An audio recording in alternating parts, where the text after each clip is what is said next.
Hello, and welcome back to the Life at Disney podcast, where we pull back the curtain and give you a peek into what it's like to work at the Walt Disney Company. I'm your host, LaJoy. As Cinderella once said, a dream is a wish your heart makes. And for this week's first guest, her dream really did come true.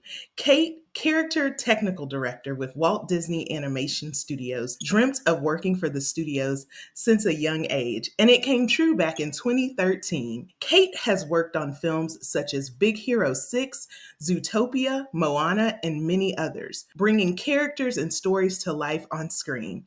We are so excited to have you here today, Kate. Hi there, I'm happy to be here. Awesome. Well, you have such an incredible story, and I'm really excited for our listeners to learn more about you. So we're just going to dive right in. We'll go back to the beginning. So can you tell us about your Disney career and how you started with the company? Yes. So I started in fall of 2013 as part of the Apprentice program. So here at Disney Animation, the Apprentice program is geared towards young and emerging talent that is coming out of college. And it's a program that once you join Disney Animation Studios, instead of immediately working on the films, there is at least 3 months where you're in a specialized training programming, learning all about the different aspects of filmmaking and all the different programs and how things are done at Disney Animation. And then after that 3 months, you get to join the feature film production. So my first feature film was Big Hero 6, which I loved. It was amazing. I especially love seeing the San Francisco area at Disney California Adventure now. That is amazing. And it's a beautiful place to be, but it's also just, for me, it's so touching, like walking around San Francisco and hearing people say, like, you know, Hero's name or Baymax or Honey Lemon or Wasabi, like all the characters. So that's really special. So I joined the Apprentice program, did 3 months of training, and then started with Big Hero 6 on, it was my first film. So that was how I got started. Awesome. So actually, Kate, let's rewind a little bit more, because I think the field that you're in is something that so many of our listeners are interested in. Working with like the intern population, one thing that I found is we'll meet students all the time who say they want to be a Disney animator. So even before you joined the Apprentice program, what were some things that help prepare you for a career at Disney, or even just where does your inspiration come from to be a part of the animation team?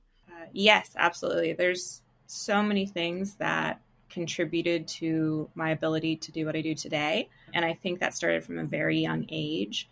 So I always wanted to work for Disney Animation since I was a child. And part of that for me was just drawing constantly and with a lot of focus and attention to learning. And that develops an eye for visual storytelling, for anatomy, for appeal, especially things like drawing from life, taking art classes, ingesting books on the subject. So even, from the age of 9, you can be drawing and developing that skill and that, ability of appeal and sort of like studying how to make things look appealing. Which basically means like interesting, attractive, likable. And so in addition to drawing from a young age, I went to school at the Savannah College of Art and Design in Georgia. And I got a bachelor's of fine arts, specifically focusing in animation. And they taught me a lot about the principles of animation, starting with 2D things like a bouncing ball and a walk cycle. And they also taught me computer software that I needed to know for my current job, like Maya, for example. One of the most helpful and productive things that I did was work on collaborative projects. So we had student films where a bunch of us would come together to work on an animation. Someone would be modeling, rigging, animating, rendering. And that collaboration is such an incredibly useful skill, because a lot of times if you're coming from a fine art or illustration background, it's all just a party of one and you're making fully your vision. But the ability to work with other artists is absolutely critical and crucial to what I do today. So in college, one of the most helpful things, in addition to, of course, learning the principles, learning the programs, was learning how to collaborate in that team environment. So that was absolutely crucial. And then after graduating, I was able to do internships with professional companies. So all of those things, drawing, specialized schooling, collaboration, and interning really set me up for success in my current job. Thank you so much for sharing. In your current role as a character technical director, what are some of your key responsibilities? That is such a good question. We actually are a very multifaceted department, and I've been fortunate to get to work in a lot of the different facets of it. And to break those down for you, there's basically 3 specialties. The first specialty is rigging. The second is simulation setup, and the third is technical animation. So firstly, what a rigger is somebody who takes a 3D model and enables that model to move by a system of sort of puppetry. And so they create the animation rig, which the animators will use to, make the character smile or make the character like bend its elbows, lift its shoulders, etc. So rigging is effectively sort of like installing a puppet system. And in one aspect, that's very technical. And then in one other aspect, it's very artistic, because of course we define what does it look like, when the characters smile, how does the cheek react, when a character lifts its arm, how muscular is it? Certain characters like Magnifico on Wish, their musculature is a big part of how they present on screen. Namaari on Raya, I love Namaari's musculature on Raya in The Last Dragon. It is beautifully done.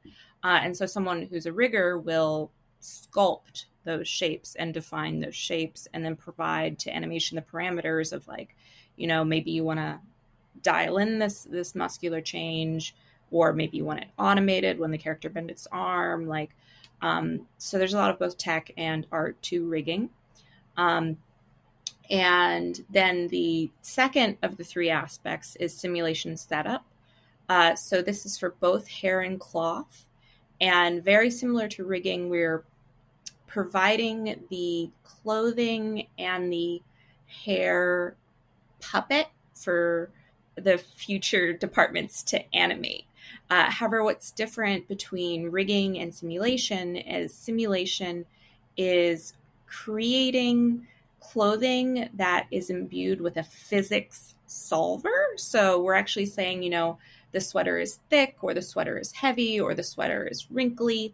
And then there's a physics sim that's going on in the computer that's executing those properties. And they're, again, very technical, but also there's a lot of artistic aspects to it. Specifically for the clothing, on a lot of our recent films, the sim setup artist actually authors the clothing itself. So we build in a program called Marvelous Designer the actual material, the model, if you will, for the characters.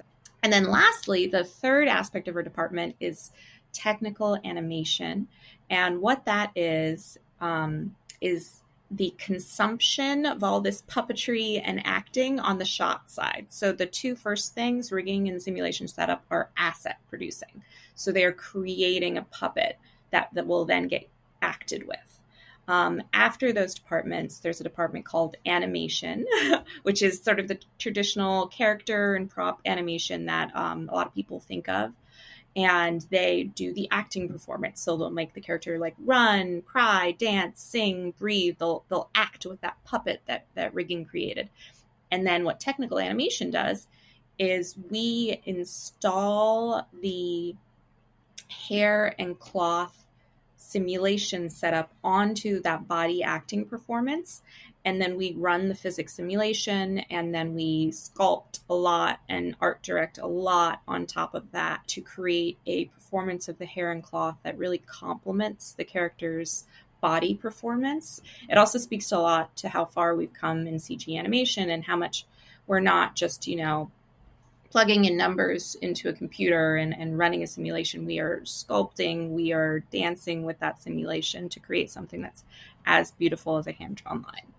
Wow. Well, I feel like I just got a little 101 class on the animation process. So is there a favorite project or character or item that you've had the opportunity to work on? I think it's a tie.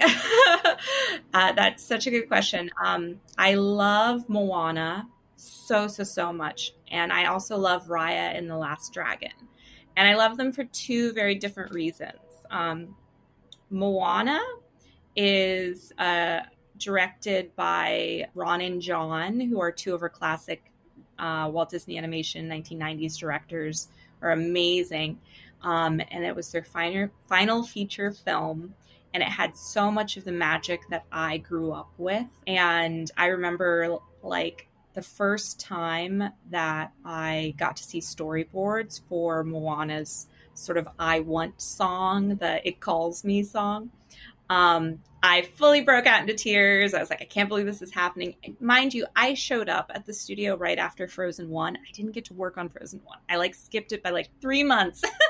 And of course, Frozen 1 is this amazing, musical production. And if you're a Disney princess girl like I was for all of my childhood, missing that by 3 months is so Shakespeareanly tragic. So getting to work on Moana was for me that fulfillment of, getting to work on the childhood dream and the magic, and to get to work on a Ron and John film. I love the songs. I love the premise. I really connected with Moana's message. And I guess that takes me to Raya and the Last Dragon. So Raya and the Last Dragon has a scene where I wish I had this quote exactly, but effectively Sisu and Raya are having a dialogue, and Raya says, well, the world is broken because you can't trust people. And then Sisu responds, well, maybe the world is broken because you don't trust people. And I love that message from Raya. And the film is just so beautifully executed. I love the structure. I love the world. I love the characters. And that message, especially at the end in that big maelstrom scene where Namaari has the change of heart, I love that film. And I love Raya and the Last Dragon's message so much. So they're both tied. Love that. Both beautiful films. How often, after a project is finished, do you usually immediately watch the film? Do you need a little space in between? What's that experience like for you? So to back up a little bit, while we're making the film, we are watching it constantly, especially in different roles. So in Raya and the Last Dragon, I got to do the role of technical animation supervisor. So I watched that movie hundreds of times. And then while you're watching it, it's constantly evolving. So not only are things like the story changing, but it's getting made. So you're seeing the shots go through storyboards and then layout and then animation, and then you see effects and crowds and lighting and everything. So you really see it evolving, which is an amazing experience behind the scenes. But I've seen it a lot by the time it comes out. And then usually our role as character technical directors sort of wraps up.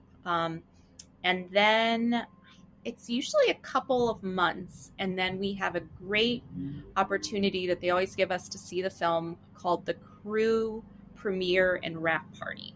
So that is the employees of Walt Disney Animation, and we get to go see it in great venues. We've seen some of the films like Dolby Theater, the Greek Theater, but they do a great job, and they show us the film on a big screen. Crew premieres are some of the best theatrical viewing experiences ever. I love an opening weekend. I love a packed theater where everybody's laughing, and a crew premiere is just that on another level. And one of the best parts is at the end, when the credits roll. Obviously, everyone's sticking around for all the credits, but everyone is clapping and cheering and shouting for their department. And you'll get like hoarse. I'll get hoarse. I get very into it. Like, and it's pretty magical. And then I guess to circle back to your question, I've been rambling a bit, but after that, I personally always want to go see it with my family. So usually the films come out around Thanksgiving. And so I'll go generally opening Thanksgiving weekend with my family and try to bring, like whoever's in town. And I think we brought 18 people to go see Wish. So that's really fun. That's so cool. That's so cool. The wrap parties sound amazing, and then of course being able to share that with your family and your friends is incredible as well. So you've been with Disney for 10 years. So I have a two-part question for you. First of all, what has kept you with the company for so long? And then also, just as an artist, how do you continue to evolve, learn, and grow in your role? For me personally, I think there's two big overarching guiding lights that have like kept me really invested in the company on a personal level. And that's, firstly, I've been passionate about what I've been doing since childhood. Like, I've always wanted to work for animation and work on these feature films. It means a lot to me.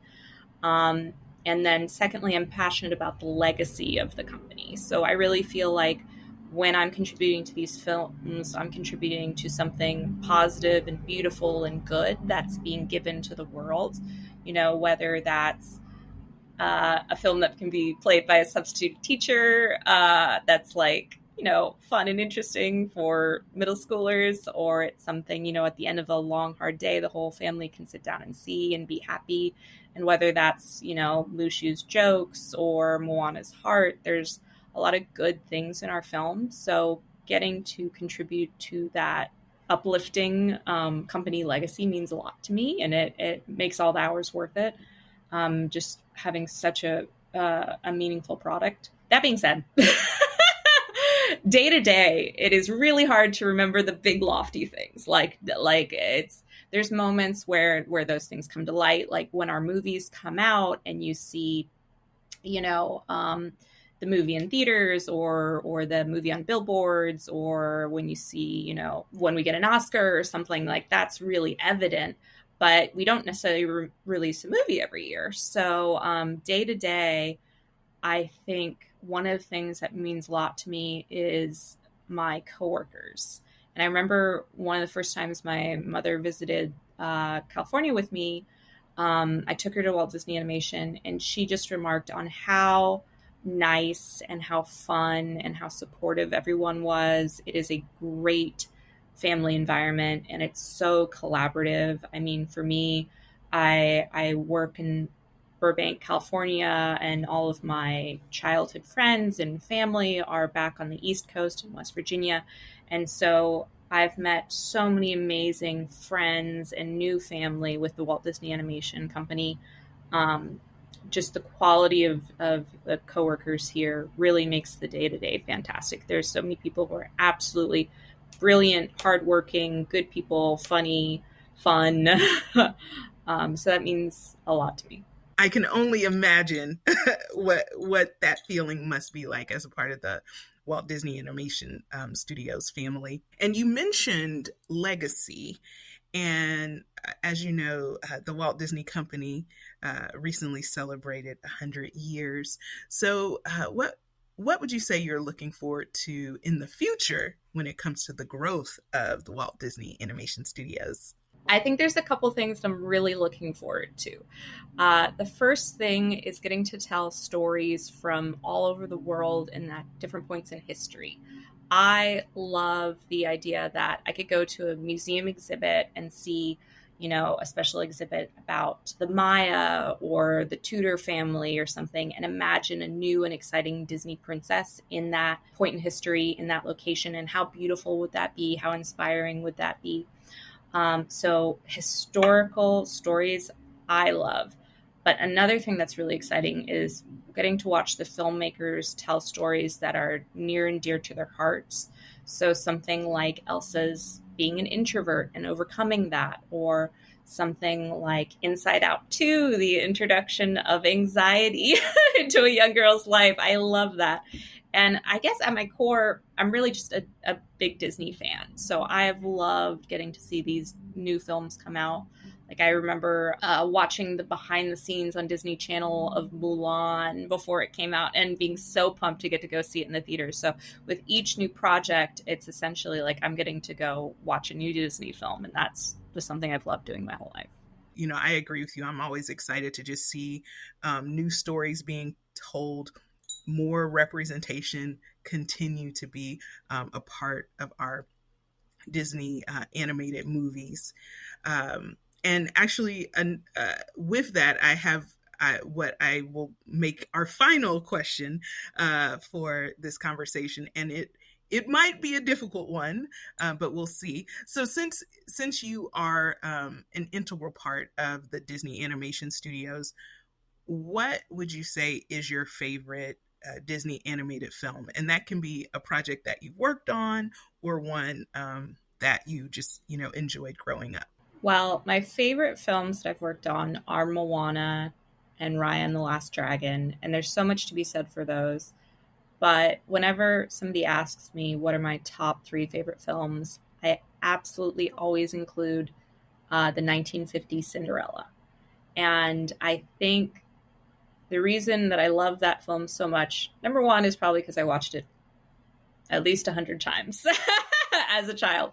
And it is so deeply ingrained in me, the beauty of its songs, the beauty of the drawings, the beauty of like the color choices, whether it's like broad daylight, early morning, or the evening.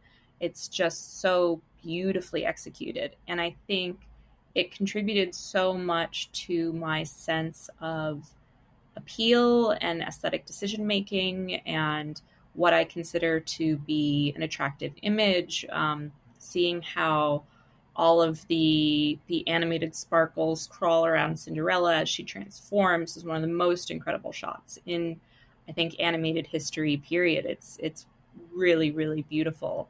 And in addition to informing my sense of appeal, I think it also has a lovely, lovely heart and sort of moral center of goodness of, if you're a good person and you believe and you're brave and you have hope, good things will occur. And I also love the modern Kenneth Branagh interpretation of the film. I think they really took that message home and highlighted it. So Cinderella means a lot to me. And I think it's, with so many of these Disney animated films, it was one of the cornerstones of my childhood and of my developing mind. And I hope and I am blown away by the fact that for upcoming generations, what was my Cinderella will now be, someone's Encanto, someone's Raya and the Last Dragon, someone's Strange World. It's really, really cool that we get to work on these films that mean so much to people. Absolutely. So, Kate, thank you so much for sharing your career insights with us, giving us a lesson on Disney animation and all of the magic that takes place behind the scenes to bring these incredibly iconic films to life. We appreciate your time and your gifts and your talents. So thank you for sharing it with us today. Thank you. I'm happy to help. That was Kate, Character Technical Director at Walt Disney Animation Studios, and I am still in awe of her role. But don't go anywhere because I'm so excited to welcome our next guest, Laura, Director of Marketing for Disney Music Group. In her role, Laura oversees music marketing campaigns for all movies, theme parks, shows, and so much more, bringing to life Encanto at the Hollywood Bowl, but we'll talk about that a little later. Laura, we are glad to have you with us here today. Hi, hello, thanks for having me. So excited to be here. Well, we're excited to have you, and I can't wait for our listeners to hear your amazing story. So we will just jump right in. And we'll go back to the beginning. So, would you please share with our listeners how you got started with your Disney career? Well, I've been with the Disney Music Group for over 15 years now. I come from a very musical family. My grandmother was a prima ballerina. She had 8 kids, out of which one of them is a professional flamenco dancer. She married a professional guitar flamenco player. And then out of there, we have a rock star in the family. We have 4 different professional dancers, jazz dancers and flamenco dancers. And we have a conservatory pianist as well. So it's a very musically, inclined family. We grew up with tons of music and performances around us. So needless to say, from a very young age, I trained as a dancer on both jazz, ballet, and flamenco. And that was going to be it for me. Like, I was going to be a performer. And very early on, I also developed a love for musicals and Broadway musicals. So that was going to be it for me. When I was in high school, I was 1000% sure I was going to, pursue my dream of being a performer. And my dad came to one of my shows, and at the end, he was like, I think you need a plan B. And I was like, what? And he was like, yeah, because you're good. You're just not that good. So I think you really need a plan B. To which I was like appalled, right? We had a huge fight, one of the biggest fights that I've ever had with my dad. And every summer, my mom would go to Mexico City and meet with all of the different distribution houses just to, see the slate, see what new films were coming down the pipeline so she could prepare herself. So huge fight. So she was like, you're coming with me. You're not staying. It was my senior year. So I was getting ready to go into college, and I had been admitted to college, but I just hadn't picked a major or anything. So we went, she did her rounds and saw the different distribution houses. And there was one in particular where, there was this big atrium full of this, tables. And so I was waiting for her. She went into her meeting. And on the table right next to me was this couple, the 2 guys working on a poster. And I'm dating myself because it's, back in the day there wasn't like, printed. It was literally a jigsaw puzzle that they were putting together with, the bill, and then just the credits and, the title treatment and like images, and keep moving them around. And I was like, this is kind of peculiar, right? And then we got into talking, and I asked them, I was like, what was their career? What did they do? Their job titles and whatnot. The other one started talking about just overall, how he worked and put together the campaign, and how, he was responsible for making sure he pushed the project forward, and how, he made sure that, the product or the film was, packaged in a certain way and pushed out in a certain way and all these things. And I was blown away. I was like, oh my God, I can do this. This I like. This is giving me some kind of spark. So turns out the office that we were at was the Disney office. I left that office and I told my mom, this is what I'm going to do. I'm going to be doing marketing for Disney one day, and not here in Mexico, like, in Burbank. I always tell people, like, for me, it was meant to be like, that back in the day, 18 years ago, when I was 18, more than 18 years ago, when I was like, this is what I want to do. It's kind of amazing what the mind does and what one can do when you've set up your goal and then you start working towards it. And, I didn't have a work permit. I wasn't an American citizen. So I went through a lot of things, before I joined Disney. So I could be, ready and able one day to actually, join and do what I was meant to be doing. That's amazing. Amazing, amazing. Well, would love to hear, again, incredible story. What are some of your roles and responsibilities as the director of marketing? Like, what does a day for you look like? We at the Disney Music Group, we are the music hub of the entire Walt Disney Company. So meaning we work with all of the different divisions, and our job is to make sure that all the wonderful music that the different divisions produce, we make sure that it, gets to the consumer and that it is actually available for people to enjoy in whatever format that they enjoy. So, that goes from, music from Disney Junior and TV till, ESPN and all of the other different, business units that fall under the Walt Disney Company. So it's a big responsibility, and it's a small group. And we are fortunate enough to get to interact with everybody across the company, which is a very amazing, opportunity to be able to, see it from this side, how all of these different business units operate individually, and their creative processes, and just overall the attention that overall everybody puts on their creative and their music. So I am one of 3 directors, and we divide, if you want to call it the roster, we divide it in within the three teams. Me and my team, we take care of everything that has animation in there. So, of course, anything that comes from Pixar and the Walt Disney Animation Studios, and, animation TV and Disney Junior.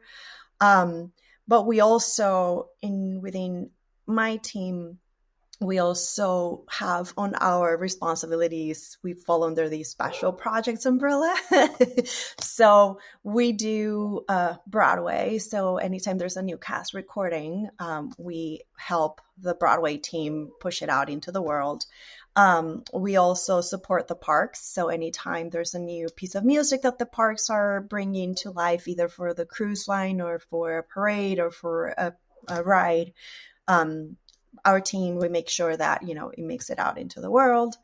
And we also support the Disney Concerts team, which right now they're licensing and pushing about like 800 shows a year, which is amazing. Our team supports the marketing for them, creating assets and making sure that we help them throughout their journey and pushing out Disney content out there. So a day for me and for my team is hectic.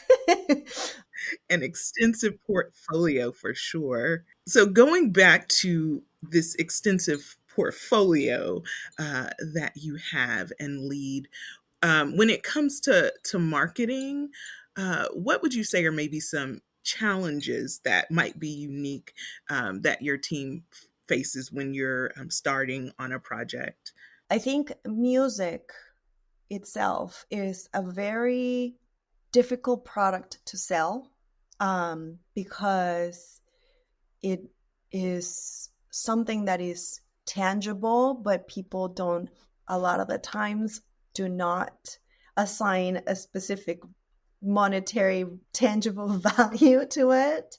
When I joined the music industry was, the times of Napster, like when we were in that, like it was that low, right? And then I'm always going to be very amazed of what collectively the music industry has been able to do in order to, get out of that rut and figure out a way to remind people that there is a tangible value on music and that it is not free and that people should pay for it. But I feel like that follows us around a lot. It's hard to figure out clear call to actions on our campaigns sometimes, because it's like, what are you asking the consumer to do? Like, I'm asking them to buy a vinyl, or I'm asking them to buy a CD, not that much, or I want them to go and download a song, but not really, but I really want them to go and interact with, stream it, but I don't care which streaming service, just go and listen. So it as me, that I'm like, I have bachelor's in marketing and I have a master's in marketing. Like, it's not clean. It's not a clean proposition when you go out and say. So we come up with things like available wherever you stream music, right? And available things that make it a bit more I'm a bit more loose. And as a marketer, that really drives you crazy because there's no way that you can figure out if it's converting. If there's no straight way that you can figure out, this money I spent, it brought me this number of streams, because music comes from so many different interactions. And so I think that's first is a challenge. So, and not that it's a challenge, it's just an opportunity. It's like I said earlier, the music is in service of the ride or the musical or the film, and finding that balance in which, you're reminding people that the film is in theaters, but you also want them to consume the music. And in a way, finding that, finding that balance where you're kind of, attaining both goals. It's always probably it's always like our second biggest challenge, is just like to remember, okay, who you're talking to, what is your main goal. And, so far it's always been, it's always an opportunity. Like I said, like, it's always a moment to like sit back and just like figure it out. Like, that's one of like, a while ago, somebody was like, you need to figure out your elevator pitch. And like, I'm a figure it out person. Just tell me what you need and I'll figure it out. So, it's always, every campaign that we do, every product that we're pushing out, or every different thing that we're helping, push into the world, has a different niche and has people that will support it. And it's super interesting digging into figuring out who's going to be the audience that's going to react to it, and who's going to become the evangelist of the piece of music, that so then it can be taken wide. Well, again, because it is such an extensive portfolio, and Disney music is truly, it's a part of our pop culture. It's in the zeitgeist constantly. So it is a very interesting challenge. So you've been with Disney for 15 years. What would you say has actually kept you here? And what's been a favorite project that you've had the opportunity to work on? What has kept me? No one day is the same for me. And it's never been the same since I started. I don't know. It's a mixture of things, because, we're a small business unit. And like I said, we support everybody, and being a business unit allows people that want to grow and want to learn different things to be able to raise their hand and be like, I want to do this too. So I've been blessed with having wonderful leaders that have been open to every time that I have come in and said, I want to do this. No one's doing it. Can we do it? So I don't know if it applies to the rest of the company, but within the music group, I've been very blessed to be supported in every time that I want to try something different, and that I want to, do, different stuff or try different things.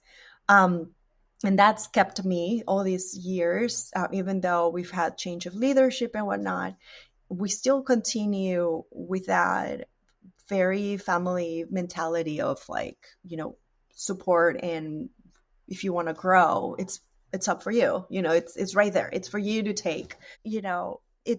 There's no one day that is the same for me, which is what keeps me coming back. I feel blessed that, I've been able to play in different sandboxes in the last 15 years. And I gotta say, like, my favorite project in the last 15 years, I've had a lot. I have had projects that are near and dear to my heart that started as an idea, and that, I gave them my all, like Di Capella. I have projects like really made me, like Encanto. I was pushed into it, and I was not doing, we went through a restructure, and when Encanto was still being worked on, we went to a restructure internally, and then it was like, okay, that wasn't my project originally. And he was like, okay, so now you're going to do this. And I was like, okay, I will do it. And like 3 years later, 3 Grammys later, over 8 million units. But it wasn't until this project that, and what it became the monster that it became, and us being on top of it, and us being able to recognize, and move quickly. We were on top of all of the different TikTok trends, and we saw 2-3 different ones that were gravitating with Bruno. So internally we were like, is this going to be the song? So let's just figure out how we can add some more feel to it and quickly, move towards it. And then all of the different choreography that happened afterwards with the bowl show, with the Disney Plus special, with, all the content that we push out there, everything that we did, it's the campaign that made me. It was like 2 years, 2 years long. And I think that one is always going to be the one that I'm going to be like, okay, this is when I realized okay, I do this for a living now.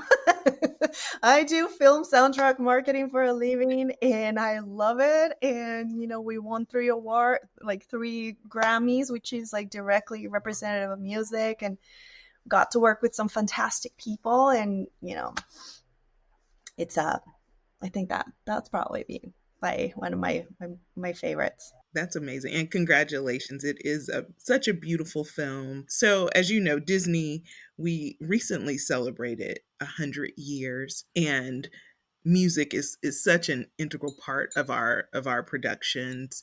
And so can you just share a little bit about how our music really helps to move forward our storytelling?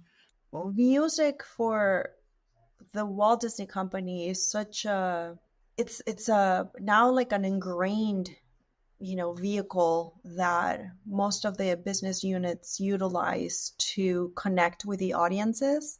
And it has always been very, very obvious to me how, our writers, our composers, all of the wonderful relationships that all of the music creatives in the company have with this amazing composers. It's a wonderful communion, because our music executives in the different business units are embodiments of Disney, right? And then they get to work and collaborate with filmmakers, and they get to, bring the filmmaker together and the composer together, or the artist together, and have them, they really foster that, communion between what the film is trying to do and with, the composer or the writer or, the songwriter they're trying to do. And it's not an easy job. And being so close to it now,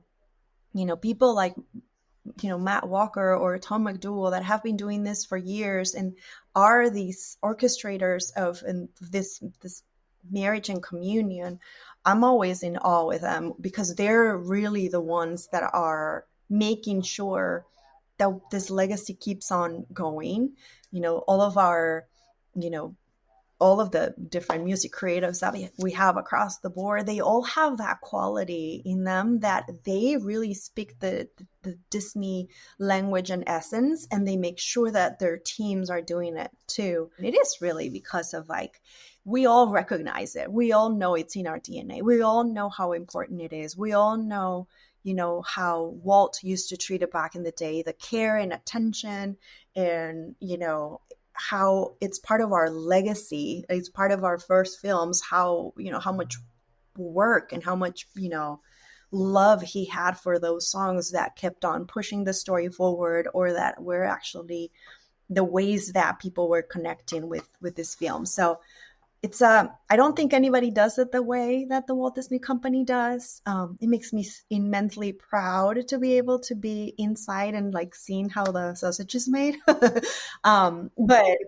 But yeah, I think it's mostly that. It's mostly the deep understanding our creatives have on who we are as who Disney is and what the songs represent for the audiences and how they make sure that they're really, helping it through and helping it push through and helping everybody communicate. Because it's really hard if you've ever been in a room with a musician and a songwriter and,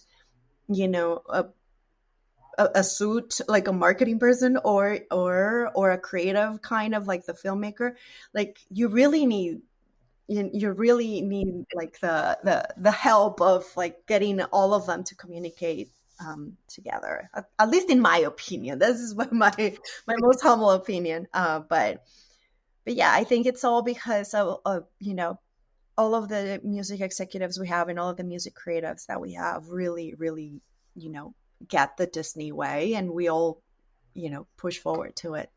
Love it. Love it. Well, somehow all of it comes together, that those collaborations come together and you make magic. So love to hear just your perspective on what that process has been like. And what would you say is your favorite part about working at Disney? And also, what's the biggest lesson that you've learned while working at Disney? Very few companies get to see in their daily lives the impact that what they're doing or what their company is doing does to people. Every time that I'm feeling like, we call it here in my house, sometimes my husband is like, oh, do we need to recharge some pixie dust? And I'm like, maybe. So that's when I go to the parks and I just sit in Main Street and I just, get absorbed into it all. And I remember when I used to go to Disneyland, when my parents used to take me to Disneyland as a child, and what it means, it's like that nostalgia play. It's like it's a tap back into like your favorite memories as a kid. It's a tap back into, whatever you were going through in life. There was always like the film or the movie that just made you feel something that you weren't or that you hadn't before. Being part of it, saying that I've dedicated the most part of my career to being part of the magic and being part of it in a very small way. It's my favorite thing. It's like, because I can see what he does with kids when they go and they hug their Mickey Mouse, or they're holding, or I see it on my nieces. I just recently saw my 8-year-old niece like singing to the Descendants and like just singing all the songs and whatever, and just being like, this is making her like, she's owning this, like she is discovering it, herself in within the different songs, and it's just so just rewarding, I guess, and interesting to be part of it. So that's my favorite, when I get to see it in my life, when I get to see it not in a forced way, not because but you just see it. And no matter, ever since the day I started, no matter who I tell, every time people ask me where I work and I say I work at Disney, their face changes. Like their face illuminates, like their face goes like, oh my goodness, I love, and then they tell you what they love. And I don't know if it happens to you too, but every single time, like, they're like, oh, and you may have nothing to do with what they're telling you. Like you just go like, good for you. But it just, it becomes the fabric of you. It just becomes of, becomes of who you are. So right now it is so much of who I am now as an adult and like as a professional, and I've gotten used to the smiles when like people, go like, oh, I love Disney because of X. So I think that's my favorite thing about working in the company, is the effect that we have on people and how I get to experience it in a very palpable way.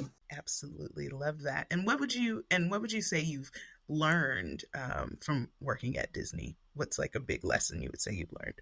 Collaboration. That's what I've learned. It's it's ingrained in the Disney culture. I've learned to collaborate, and I've learned to also listen to people's needs and try to figure out how to meet them and how to deliver to them a product or a campaign or something that they were looking for.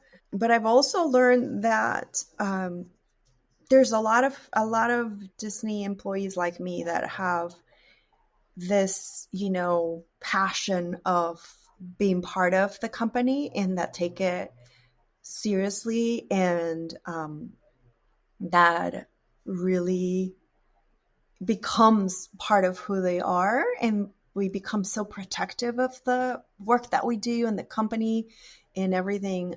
I think, what I've learned is that in 15 years I've never been doing the same thing. It's been changing. It's always changing. It's ever changing, and it continues to surprise me how every day I am ready to come back and something else pans into something else, and it keeps me on my toes, and it keeps me intrigued, and it keeps me, very, very engaged. If you're a person that is driven by, position and money and all that, that's great. I'm not. I've learned through the years that I'm not. I've learned through the years that I am driven by passion, and I'm driven by doing things that I love and doing things that I enjoy and working people that I love and enjoy.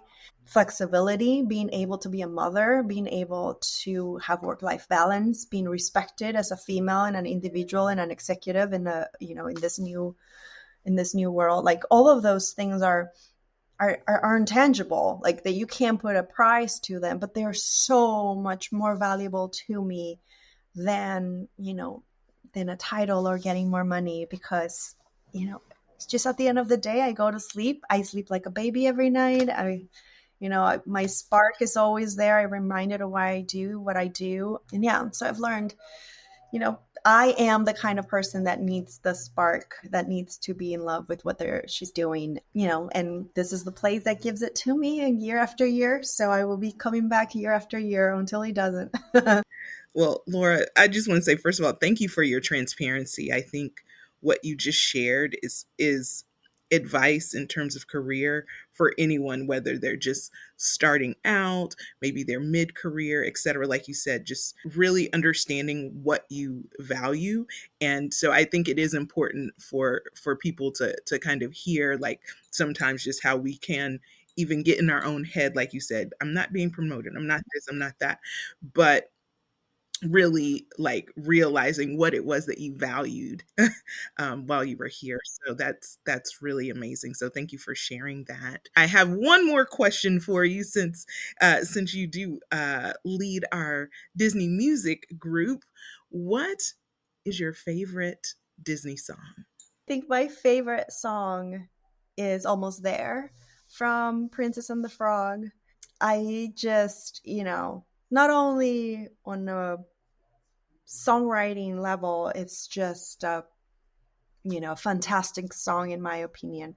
But I relate to that song a lot. I relate to that song. I relate to that idea of working hard, and I relate to that idea of that feeling, like that feeling in that song is just like she's almost there. Like she just works a little harder, she's almost there. So it just seems like that's the anthem of my life.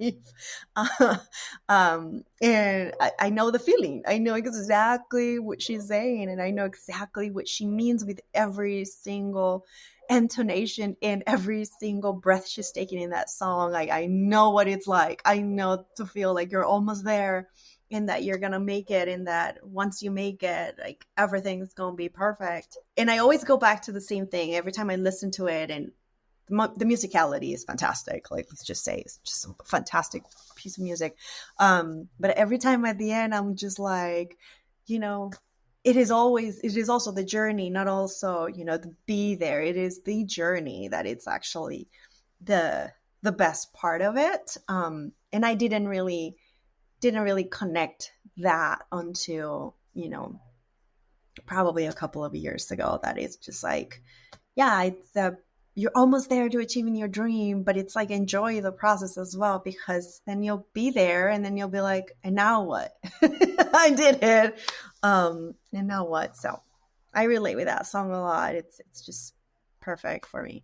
Well, I will say, Laura, you've shared so much with us. Before we go, I do want you to just share a little bit about an exciting distinction that you've recently received with our audience. Oh, I know. I almost forgot. Yes, I was just recently named one of Billboard's top top executives in the music industry. So I'm pretty stoked about it. It's very surreal, very excited. I still cannot believe it. My daughter, your kids keep you humble. My daughter kept asking me, really? Out of all the music industry? And I was like, yes, out of all the music industry. I was like, wow, that's pretty sweet. And I was like, that's not sweet. That's amazing. That's like one of the biggest honors I've received in my career so far. So yeah, thanks for reminding me. Congratulations. That's amazing. We're so proud of you and so proud to have you represent the Walt Disney Company. And again, you just have such an incredible story and that passion that you mentioned that we as employees carry with us. So congratulations on that well-deserved honor. And thank you so much for taking the time to speak with me today and just share your career journey and your insights. And look forward to talking to you again soon. Thank you so much for having me. This was a blast.